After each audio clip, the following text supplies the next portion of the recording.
So it looks like the Dallas Cowboys are exploring a high risk but high reward gamble only a couple of weeks into OTAs. Hey, what's up, everyone? It's Mauricio Rodriguez here at A to Z Sports Dallas. Today, we are talking Cowboys OTAs. It is now the third week of OTAs.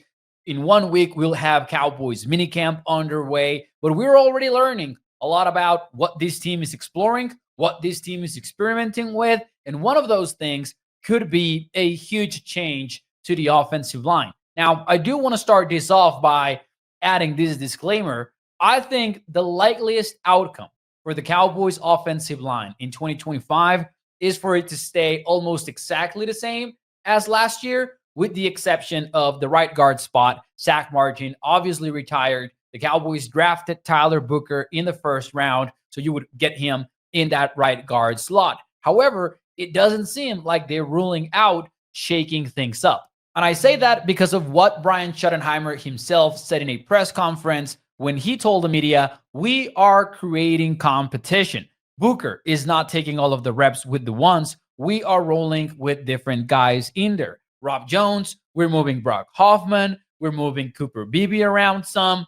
That is a massive comment. Firstly, obviously something that stands out is that although reports early on indicated that Booker was working with the starters, they are rotating him around with some other players. So if we thought that, hey, Booker is the immediate starter and no one is going to question that, that might still be true, but they are asking him to earn it just a little bit at least. But what really catches my attention is the fact that they are playing Beebe at guard at least a little bit. Quick reminder on Beebe's career. When he was in college over at Kansas State, he played guard, he played some tackle, he played on the left side of the line, he played on the right side of the line. The one thing he didn't do in college was play center, which was immediately what the Cowboys asked him to do. So there he was, taking snaps from his mother during the offseason. Literally, that happened. And he did end up starting for the Cowboys at center for the entire season. But there's always a question with the Cowboys offensive line about, hey, what if they move Tyler Smith to tackle if they don't like what they see in Tyler Guyton's development in the second year? And that question has always existed with Tyler Smith in some way, shape, or form because he played tackle during his rookie season.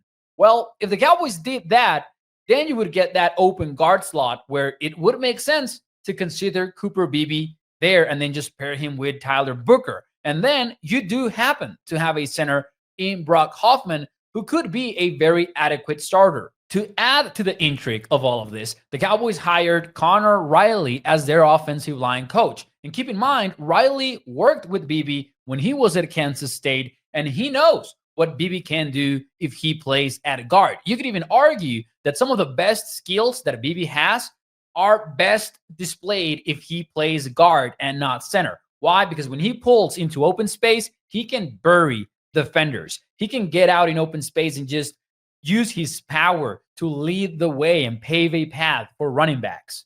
And while it's true he can do that from center, you're just going to ask your center to pull way less often because he also has to snap the football, and it's just a much more complicated task. What I will say, however, is that there's high risk if you do this just because you're going to move things around, right? You're going to have Tyler Smith playing a different position. The same with Cooper Beebe. You're going to have Brock Hoffman going from guard to center again. And that's a little bit too much change, right? But I'll tell you where the high reward potentially lies.